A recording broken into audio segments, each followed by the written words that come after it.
Cilangku, Cilangse, di sini ada pesta. Pestanya kecil-kecilan. Kalau besar nanti banyak undangan. Jadi kecil-kecilan aja. Intimate party gitu. Cerita sedih. Halo. Wadah. Pegang tangan saya, Mbak. Pegang tangan saya. Apa saya bilang? Jeda. Saya nggak bisa edit. Saya nggak punya editor. Cerita sedih. Hai Sinilisius, apa kabar? Ketemu lagi kita di mana? Di Cerita Sedih. Senang sekali loh Sinilisius. Hari ini subscriber YouTube saya sampai 10. Nanti kalau sudah 100.000 akan ada kompetisi buat kamu Sinilisius. Tapi nanti kita mimpi-mimpi aja dulu 100.000 subscriber. Terima kasih Sinilisius sudah mengirimkan semua cerita kamu. Tentunya sudah masuk antrian ya. Sabar akan dibacakan kok di sini Sinilisius. Anyway, gimana satu minggu ini? Ada kejadian apa? Kasih tahu dong, kasih tahu. Kalian inget gak Sinilisius sama Sugar Daddy kita di episode 4, episode 5 gitu yang cerita klarifikasi? Saya dikasih kopi sama beliau. Ada 3 kopi seperti ini dikirimkan ke sini. Terima kasih Sugar Daddy. 1 liter kopi, 3 liter kopi loh. Untungnya tidak berupa es cekek ya. Repot gitu kalau mau minumnya. Terima kasih Daddy. Ya sudah Sinilisius, kita move on dari episode 5. Langsung aja, inilah dia cerita pertama. Hai Kak Cindy Cantika Putri yang cantik. Saya mau cerita dong. Kalau kesah aja kok. Aku kerja di Finland as a chef. Berangkat dari tahun lalu pakai agensi namanya TZ. Nah, waktu proses rekrutmen kan dikasih offering letter tuh, tertulis kita bekerja 112 jam per 3 minggu Cindy, which is full-time worker di Finland. Mereka juga kasih aku form yang bertuliskan approx living cost di Finland, di mana waktu itu nggak terlalu mahal-mahal banget. Maksudnya, aku masih bisa nabung lumayan banyak nih Cindy. Nah, jadi aku berangkatlah ke Finland. Singkat cerita, aku sampai Finland di sini. Geli apa ini? Ada upil nggak? Nggak ada. Singkat cerita, aku sampai Finland dan sebelum kerja harus ke kantor agensi lagi nih untuk briefing dan segala macam di sana. Ternyata offering letter kami diganti dong jadi 90 jam per 3 minggu Cindy. Yang dimana rugi 20 jam lebih dari offering letter yang lama kan? Dan ternyata surat yang mereka kasih yang berisi approx living cost di Finland itu adalah surat yang lama Cindy. Yang baru itu harga-harga semua naik, bisa sampai 20%. Kebayangkan struggle-nya gimana Sinilisius? Mereka ganti kontraknya sepihak gitu loh Cindy. Setelah kita sampai dan bayar tiket. Dan waktu aku komplain, mereka bilang, "Oh, I thought you come here to enjoy Finland working culture, the work-life balance." What the fuck banget gak sih? Kita kan kerja cari uang, bukan cari pengalaman. Ya, at the end of the day, aku akhirnya resign dari agensi ini, Cindy. Dan untunglah, aku dapat kerjaan baru di sana. Tapi, ya, nggak worth it itulah pokoknya. Karena dari pengalaman aku jadi expat, biasanya gaji expat itu lebih tinggi daripada gaji orang lokal di sana, Cindy. Dan ternyata negara ini gaji ekspatnya lebih kecil. Bahkan bisa sampai 5 euro lebih kecil daripada orang lokal per jamnya Cindy. Sedih sih rasanya, aku buang-buang uang untuk flight dan buang waktu setahun di sini. Tapi ya begitulah, namanya proses belajar. Kalau nggak kesini, aku nggak akan tahu akan seperti itu. Wah, semoga dibacain ya DM aku Cindy untuk share pengalaman dan pembelajaran untuk Cindylicious yang lain. Siapa tahu mau ke Finland kan untuk bekerja. Thank you cantik, salam laki. Lengkap ya, thank you cantik, salam lagi. Intinya apa? Kok intinya sih? Pesan moralnya apa Cindylicious sebelum kamu ikut agensi-agensi itu? Mending kamu cross-check dalam-dalam lagi tentang agensi yang nakal-nakal seperti. Bukan nakal sih, lebih ke ganti kontrak-kontrak begitu kan. Apalagi ke Kamboja. Hati-hati ke Kamboja. Nanti datang ke sana utuh, pulang-pulangnya hilang organ tunggal. Do, re, mi, do, mi, do, mi. Lanjut cerita kedua. Cepat ya, sat gitu ya. Mana. Halo Cindy, gue mau cerita. Sebelumnya jangan sebutin username gue ya. Username kamu apa juga saya udah lupa. Saya cuma copy paste aja sama si Avan. Jadi gini, waktu kuliah dulu, gue pernah dekat sama cowok. Lumayan lama sih dekatnya. Lebih dari 4 tahun Cindy. Awalnya dia tuh kelihatan baik banget, sopan, pintar, yang tipikal cowok yang kelihatannya aman gitu lah Cindy. Tapi lama-kelamaan pas chat, kok bahasanya mulai mengelantur. Sampai pernah ngajak nonton bareng lewat Zoom nih Cindy. Ternyata video yang dikirim itu video bokep Cindy. Sumpah, hampir tiap malam dia ngirimin link bokep buat ditonton bareng. Dia juga sering minta gue kirim foto. Tapi ya gue cuma kirim foto yang normal-normal aja Cindy. Selfie biasa, gak pernah aneh-aneh. Nah, puncaknya nih, tiba-tiba dia ngirim foto batangnya Cindy. Ini cowok-cowok suka banget sih kirim foto batang tanpa diminta. Cerita kemarin juga begitu, kirim foto batang tanpa diminta juga. Kayak pink aja itu ujungnya. Kayak lurus gak bengkok-bengkok. Aneh, narsis. Kelamaan di dalam ya, kelamaan dikekep ya. Buka aja sekalian, jangan dikirim fotonya. Buka gitu, kasih udara biar masuk gitu. Jemur dari jam 6 sampai jam 10 pagi lebih baik kan? Biar sehat begitu. 3 kali Cindy dia ngirimin gue kalau nggak salah. Gue langsung kayak Cici sumpah ilfil. Tapi waktu itu gue pura-pura aja biasa gitu loh Cindy.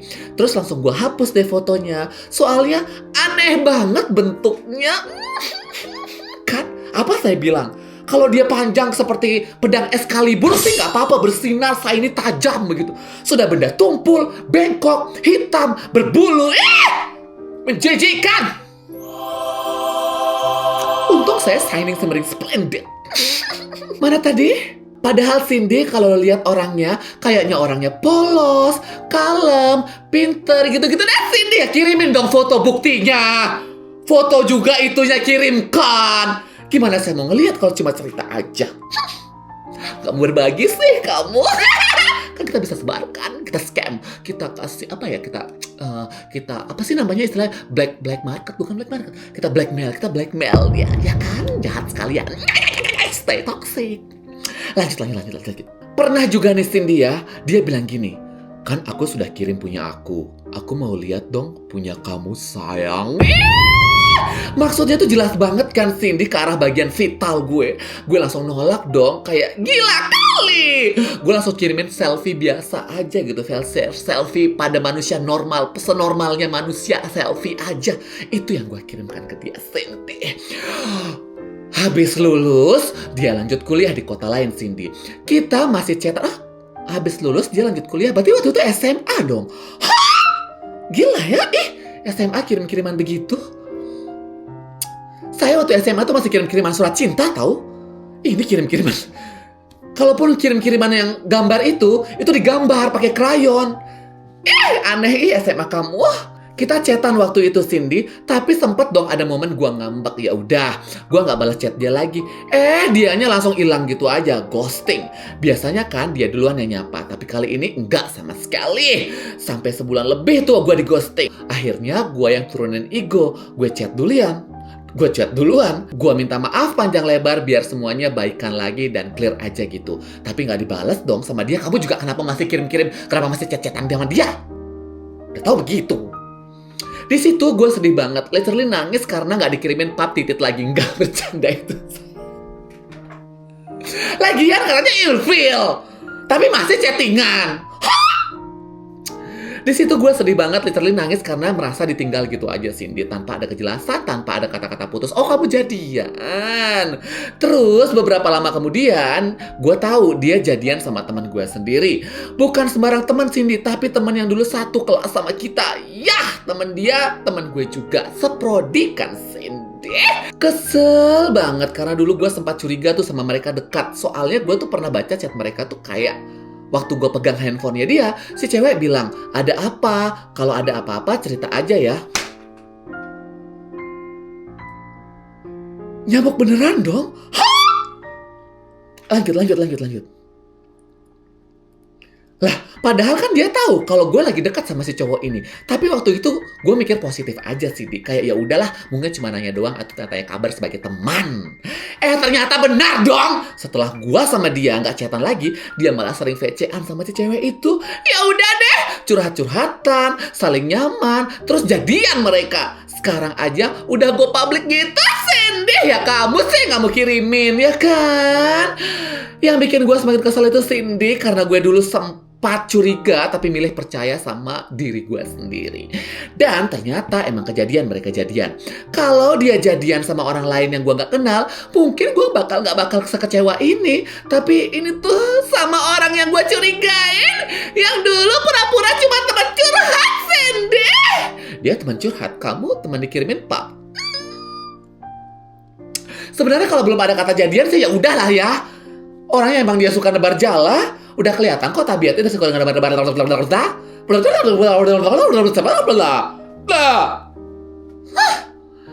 Sampai sekarang kadang masih kesel aja Cindy, bukan karena gue belum move on, tapi karena caranya dia ninggalin gue gitu aja Cindy, kayak dibuang permen karet, gitu aja Cindy. Gak gentle banget katanya. Dari situ gue mulai belajar, kalau lo punya pasangan, jangan pernah kasih ruang buat orang lain mau masuk ke hubungan lo, apalagi dengan alasan teman curhat. Karena lagi curhat, karena dari curhat bisa jadi nyaman dan bisa jadi sayang, dan akhirnya yang ditenggel. Dan lucunya, dia lupa kalau dulu pernah ngirimin foto itunya ke gue, Cindy. Gak malu apa ya kalau ketemu sama gue? Mana bentukannya aneh lagi, bengkok. Kan sudah saya bilang, kita blackmail aja dia. Mau foto ini disebar gak?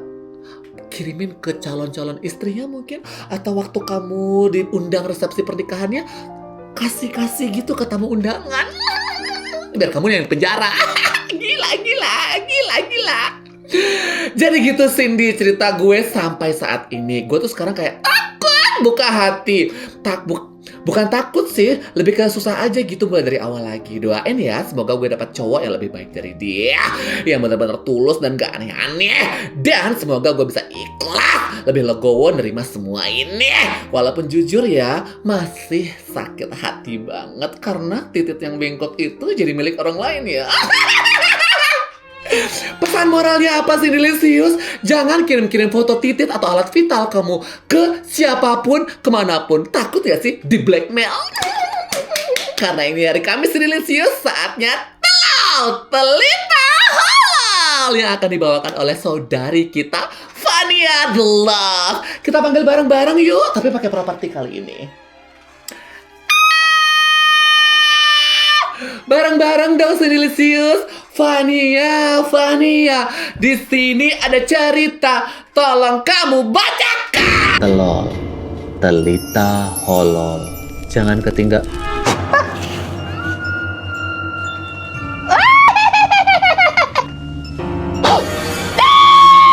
Telol, telita, holol.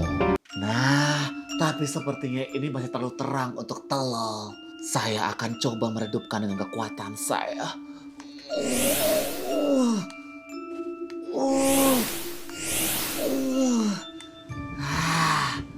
Semuanya bisa diatur dengan remote control. Selamat datang di Telol, Telita, Holol. langsung saja ke Telita pertama. Halo Fania the Love, aku mau Telita untuk telol. Telita holol. Tahun 2006 lalu, aku, kakak tertuaku mau menikah. Kemudian pas hari sebelum acara nikah,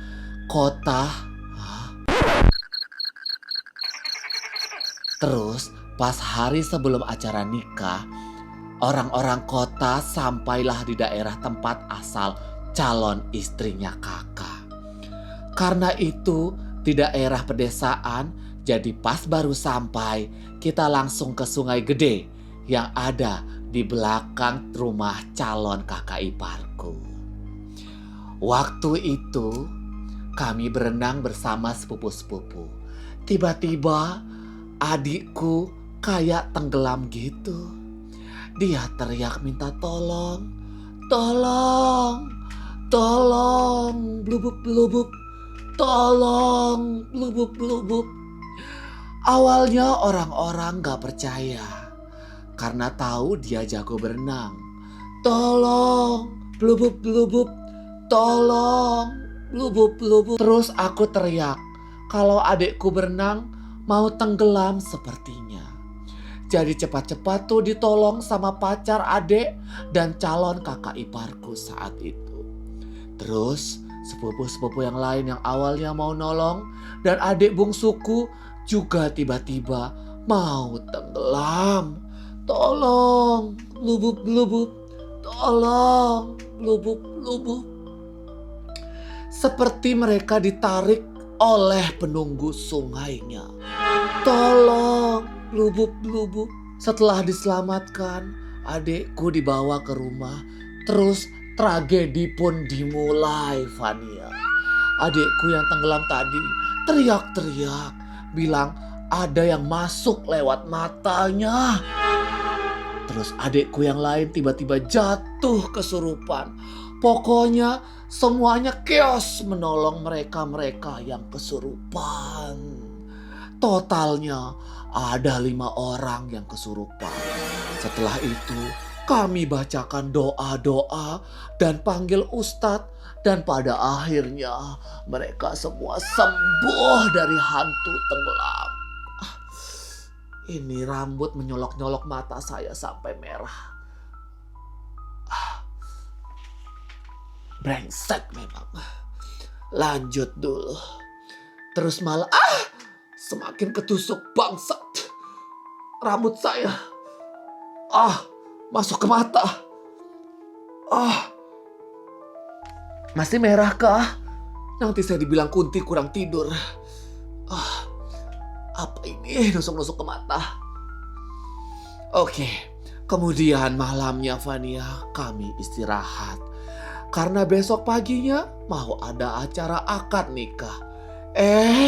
Jam 12 malam Fania, salah satu tante yang lagi tidur tiba-tiba menari. Seperti ada alunan lagu gamelan begitu. Ternyata dia juga kesurupan. Disitulah kita tanyai siapa yang masuk dan maunya apa. Ternyata dia penunggu sungai dan dia suka sama adikku tadi. Kalau diingat sampai sekarang ngeri sekali Fania. Padahal dulu keluarga aku termasuk yang skeptis tentang hal-hal yang mistis. Sampai akhirnya ngalamin sendirilah mereka. Makasih ya Fania, sudah dibaca ceritaku di Telol Telita Holol.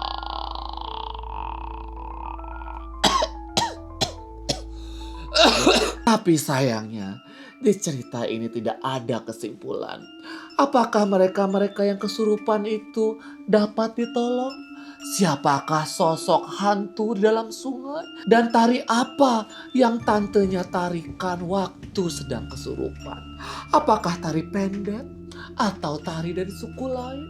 Masih menjadi misteri.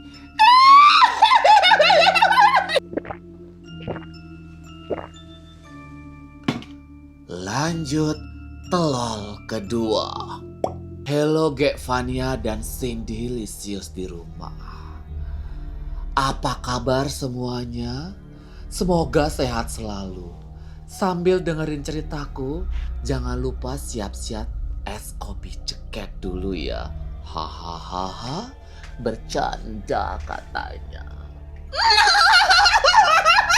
Cerita ini adalah salah satu cerita hororku yang aku alami langsung. Singkat cerita, Agustus 2024 lalu, aku baru dimutasi kerja di kota sebelah yang jaraknya 2 jam dari rumahku. Dan otomatis aku ngontrak rumah baru di kota tersebut. Syukurnya kakakku ada rumah yang gak kepakai di kota itu. Ya aku tinggal di sana. Dan alhasil aku ngontrak rumah kakakku. Hitung-hitung apa tadi? Hitung-hitung nolongin kakakku gitulah duitnya. Berjalan 1 bulan bekerja di sini, aku fine-fine aja. Sampai akhirnya aku pernah dijahilin teman kerjaku yang lagi ambil barang di lantai 2 kantorku. Terus aku takut-takutin sampai dia kaget. Beberapa hari setelah kejadian itu, setiap aku ambil barang atau bersihin gudang di lantai 2, aku selalu melihat siluet putih yang tiba-tiba lewat di belakangku.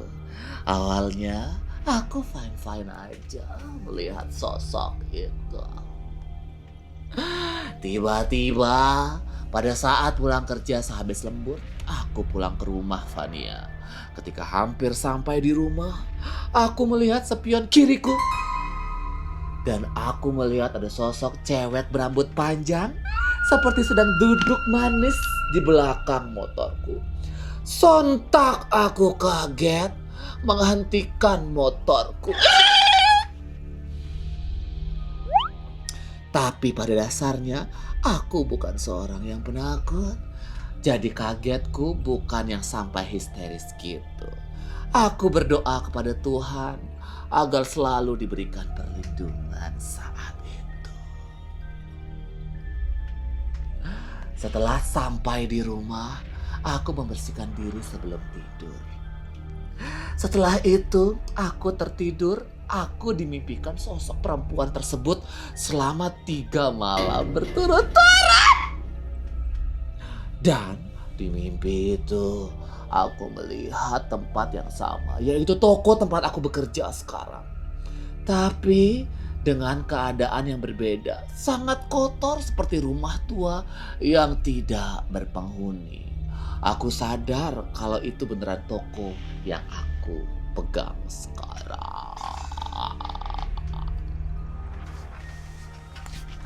Dan dalam mimpi itu, aku melihat sosok tersebut dengan keadaan duduk dan tidak berinteraksi denganku. Keesokannya, aku mulai kedapatan kejadian-kejadian aneh, Vania.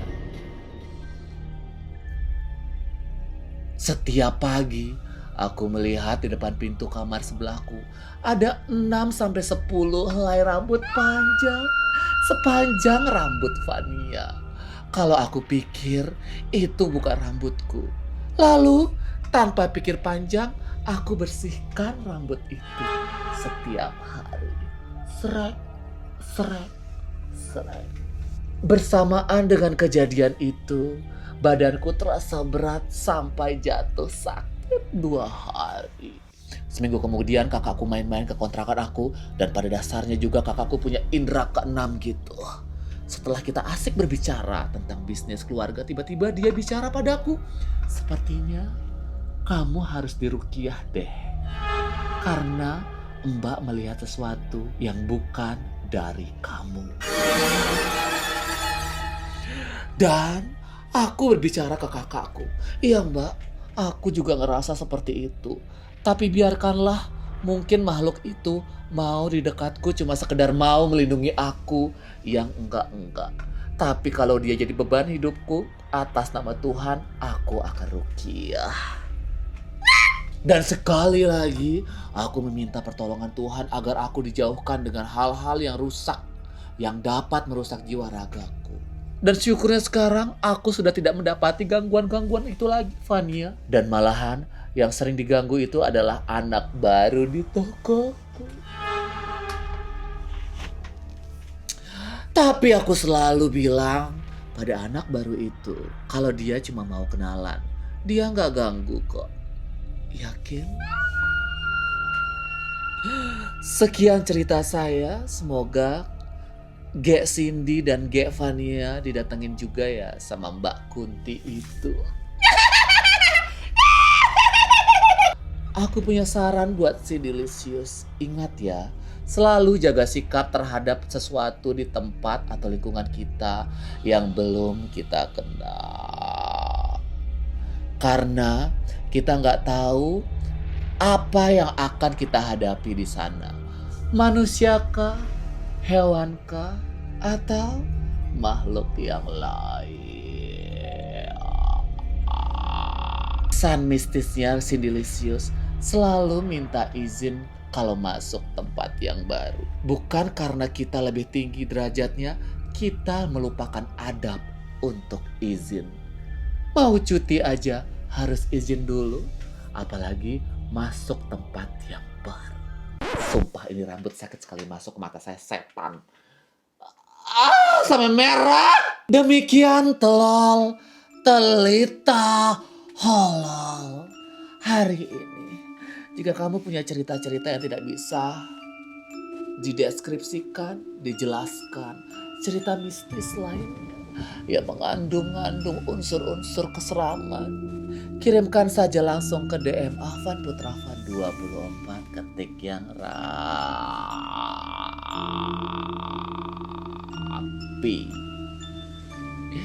Sudah.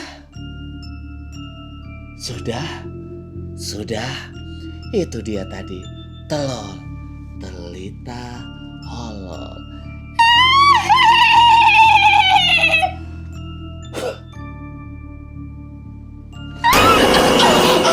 Sudah kembali Fania di boneka santet ini lagi. Ini tuh ikonik banget gak sih? Indonesia banget gitu loh. Tempurung kelapa dengan sticknya, dengan kain apa ini ya? Kain kafan. Gak tahu deh, pokoknya ini ikonik Indonesia banget. Ya sudah, Cindy-licious, itu dia cerita Cindy hari ini. Dan juga telol, telita, holol. Jika kamu punya cerita-cerita yang unik yang ingin diceritakan di cerita Cindy, langsung kirimkan aja ke DM Instagram Afan Putravan 24. Ya sudah, kalau begitu saya undur diri dulu. Dadah, sampai ketemu di cerita Cindy selanjutnya.